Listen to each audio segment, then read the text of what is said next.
नौजवान दासी लिसा गुलाब की पंखुड़ी से पैदा होती है और एक परी के शाप से मरती है। उसकी मुंह उसे एक कमरे में लिटा देती है और अपने भाई से कहती है कि वो उस कमरे का दरवाजा न खोले। पर उसके भाई की पत्नी बहुत जलती है कि देखे इस कमरे में क्या है। वह दरवाजा खोलती है तो उसमें लिसा को ठीक ठाक पाती है। वो उसको दासियों के कपड़े पहनाकर उससे दासियों जैसा काम लेती है और उसको बहुत ही बेरहमी से रखती है। एक दिन लिसा का मामा उसे पहचान लेता है। वह अपनी पत्नी को उसके रिश्तेदारों के घर भेज देता है और अपनी भांजी की शादी कर देता है। राजकुमार बोला, खुशी देने वाली कहानियों में हर आदमी को वही काम करना चाहिए जो उसे आता हो, जैसे लॉर्ड को लॉर्ड का काम करना चाहिए, दुल्हे को दुल्हे का काम करना चाहिए, सिपाही को सिपाही का काम करना चाहिए। और जैसे कि कोई भिखारी का लड़का अगर ऐसे बात करने लगे जैसे कोई राजकुमार करता है तो वह हंसी का पात्र बन जाएगा। इसी तरह से एक राजकुमार का भी यही हाल होगा अगर वह किसी भिखारी लड़के का काम करे तो। फिर वह पाउला की तरफ घूमा और उससे कहा, अब तुम अपनी कहानी सुनाओ। अपने होठ चूसते हुए और अपना सिर खुजलाते हुए उसने अपनी कहानी कहनी शुरू की। ईर्ष्या एक बहुत ही डरावनी बुराई है। वास्तव में यह एक तरह का चक्कर है जो आदमी के दिमाग को घुमा देती है, नसों में जलन पैदा कर देती है। एक दुर्घटना है, एक अचानक लगने वाला धक्का है जो आदमी के शरीर के अंगों को बिल्कुल बेकार कर देता है, जैसे उन्हें लकवा मार गया हो। एक पेट की खराबी है जो सारे शरीर को ढीला कर देती है। एक बीमारी है जो आदमी की रातों की नींद हर लेती है। सब खानों के स्वाद को कड़वा कर देती है, शांति नष्ट कर देती है, हमारी जिंदगी के दिन कम कर देती है। यह एक सांप की तरह है जो काटता है, एक मौत की तरह है जो धीरे धीरे कुतरता रहता है, एक बर्फ की तरह है जो हमको जमा देता है, कुछ करने नहीं देता, एक कील की तरह है जो आदमी के अंदर जाकर हमेशा तकलीफ देती रहती है, शादियों तोड़ देती है, प्यार के आनंद को नष्ट कर देती है, कभी किसी ठीक और अच्छे काम को करने के लिए नहीं उकसाती। इस कहानी को सुनने के बाद आप सब अपनी जबान से भी यही कहेंगे जो मैंने कहा है। ये बहुत पुरानी बात है कि बहुत पहले सर्वास्कुरा का एक वैरन रहा करता था। उसकी एक छोटी बहन थी। वह असाधारण रूप से सुंदर थी। वह अपनी उम्र की सहेलियों के साथ खेलने के लिए अक्सर बागीचे में जाया करती थी। एक दिन जब वह रोज की तरह बागीचे गई हुई थी तो वहां उन्होंने एक झाड़ी के ऊपर पूरा खिला हुआ गुलाब देखा। तो उन्होंने शर्त लगाई कि जो कोई उस झाड़ी के ऊपर से उस झाड़ी और गुलाब को बिना छुए कूद जाएगा उसको फलो चीज मिलेगी। इस शर्त के बाद लड़कियों ने कूदना शुरू किया। एक के बाद एक लड़की कूदती गई पर कोई भी लड़की बिना पेड़ को छुए हुए उस पेड़ के ऊपर से नहीं कूद सकी। अब सिलिया की बारी थी। वो कुछ दूरी से भागती आई, तेजी से दौड़ी और बिना झाड़ी को छुए हुए उसके ऊपर से कूद गई। पर इस कूद में उससे गुलाब के फूल की एक पंखुड़ी गिर पड़ी। किसी दूसरे के देखने से पहले ही उसने उसे उठाया और निगल लिया और इस तरह वह शर्त जीत गई। इस घटना के 3 दिन बाद ही उसे लगा कि उसको तो बच्चे की आशा हो गई है। ये पता लगते ही वह तो दुख के मारे मर ही गई। हालांकि वह जानती थी कि उसने ऐसा कोई पाप नहीं किया था, फिर भी वह ये नहीं जान सकी कि यह सब कैसे हुआ। सो वह कुछ परियों के घर जो उसकी दोस्त थी भागी गई और जाकर उनसे अपना हाल कहा। उन सब ने यही कहा कि इसमें कोई शक नहीं है कि यह बच्चा उसी गुलाब की पत्ती को खाने से हुआ है। सिलिया ने ये सुनकर जितने दिन तक हो सकता था अपने हालात छिपा कर रखे। पर बच्चे को तो एक दिन आना ही था। सो एक दिन उसने एक बहुत ही प्यारी सी बच्ची को जन्म दिया। उसका चेहरा बिल्कुल 14वीं के चांद की तरह था। उसने उसका नाम रखा और उसे बड़ा होने के लिए परियों के पास रख दिया। हर परी ने लिसा को एक एक टोटका दिया, पर उनमें से आखिरी वाली परी जब उसको देखने के लिए भागी तो उसका पैर मुड़ गया। इस दर्द में उसने उस बच्ची को शाप दिया कि जब वह 7वें साल में होगी तो इसकी मौत इसके वालों में कंघी करते समय कंघी वालों में भूल जाएगी और इससे यह मर जाएगी। समय निकलता रहा। बच्ची का 7वां साल आया और यह बुरी घटना घटी। वह बेचारी अभागी माँ अब क्या करे। रोते चिल्लाते उसने 7 क्रिस्टल के ताबूत बनवाए जो एक के अंदर एक आ जाते थे। 7वें ताबूत में उसके शरीर को रखकर उसने महल के एक कोने में रखवा दिया और उसकी चाबी उसने अपने पास रख ली। पर इस दुख से रोज उसकी तंदुरुस्ती गिरने लगी।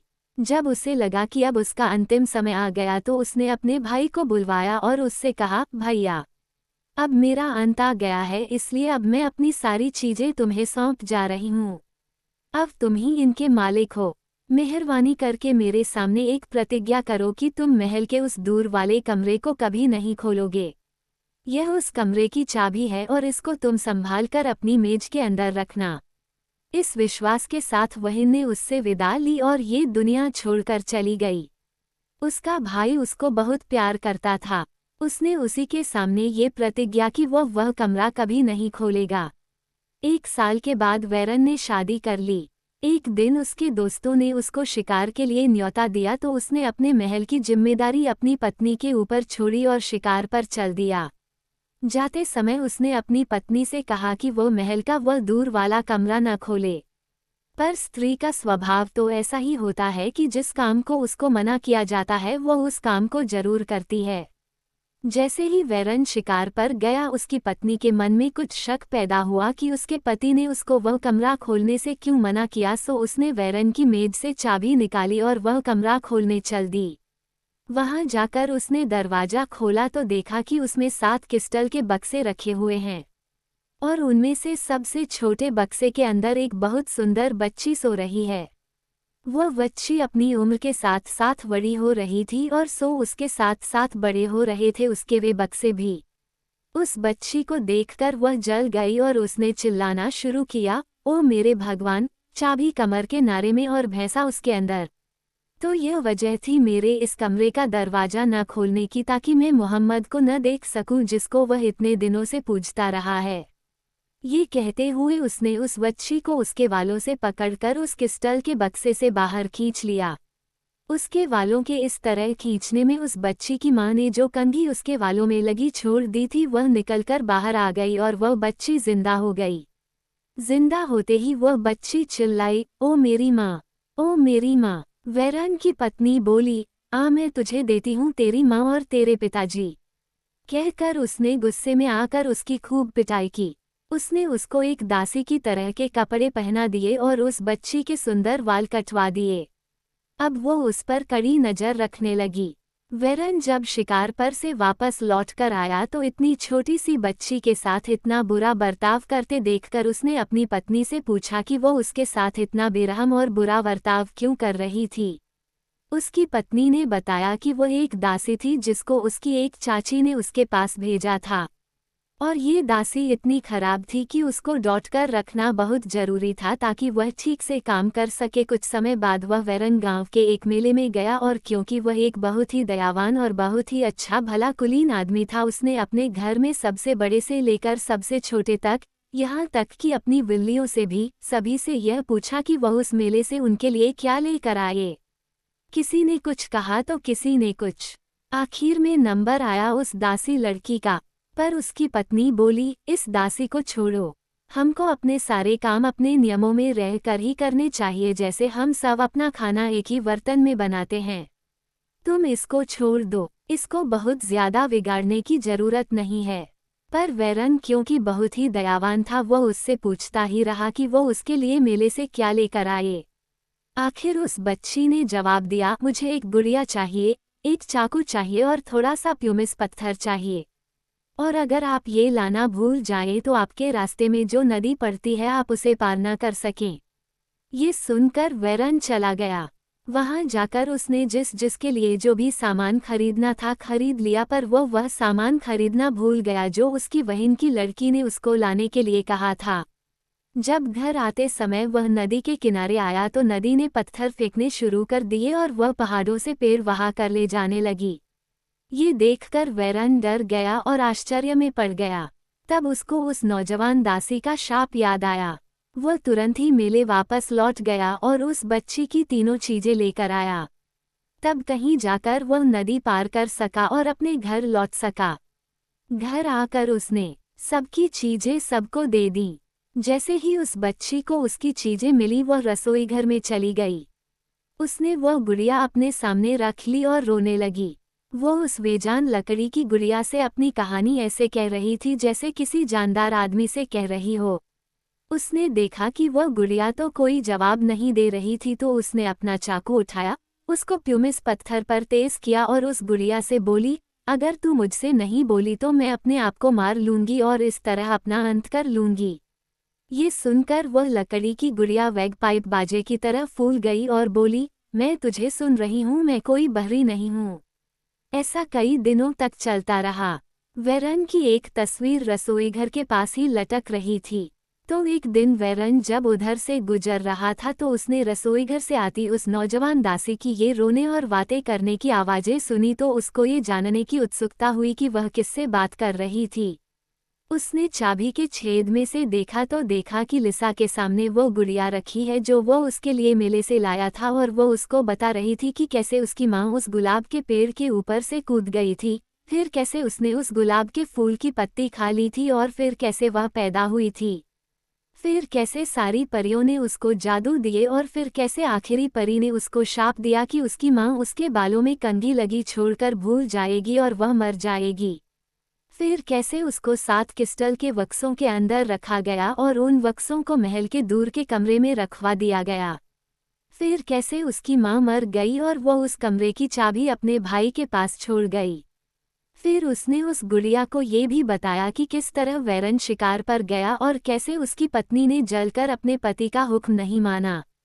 फिर कैसे वो उस दूर वाले कमरे में घुसी और फिर कैसे उसके वाल काटे। फिर कैसे उसको दासी की तरह रखा और फिर किस तरह उसको बेरहमी से पीटा। आखिर में वह रोते हुए बोली, अब बता मेरी गुड़िया, तू क्या कहती है? क्या मैं इस चाकू से अपनी जान न ले लूं? ये कहते हुए वह पास में रखे प्यूमिस पत्थर पर चाकू तेज करने लगी। चाकू तेज करके वह अपने आप को मारने ही वाली थी कि वेरन ने पैर से एक ठोकर मार रसोईघर का दरवाजा तोड़ दिया और उस बच्ची के हाथ से चाकू छीन लिया। उसने उसको अपनी कहानी सुनाने के लिए कहा। जब उसने अपनी कहानी उसको सुना दी तो वेरन ने उसको अपने गले से लगा लिया और उसको महल से बाहर अपने एक रिश्तेदार के घर भेज दिया। वहां जाकर उसने अपने उस रिश्तेदार से कहा कि बुरे बर्ताव की वजह से वो लड़की शरीर और मन दोनों से बहुत ही बीमार है और अपनी सुंदरता खो चुकी है। सो वे उसका इतने अच्छे तरीके से ख्याल रखें कि वो शरीर और मन दोनों तरीके से तंदुरुस्त हो जाए और उसके चेहरे की ताजगी वापस आ जाए। लिसा को वहाँ बहुत अच्छे से रखा गया और कुछ ही महीनों में वह एक बहुत सुंदर देवी की तरह दिखाई देने लगी। उसके बाद उसके मामा ने उसको अपने महल में बुला लिया और उसके आने की खुशी में एक बहुत बड़ी दावत दी। वेरन ने उस दावत में आए हुए लोगों से अपनी भांजी के रूप में लिसा का परिचय कराया और बाद में उसको सबके सामने अपनी कहानी सुनाने के लिए कहा।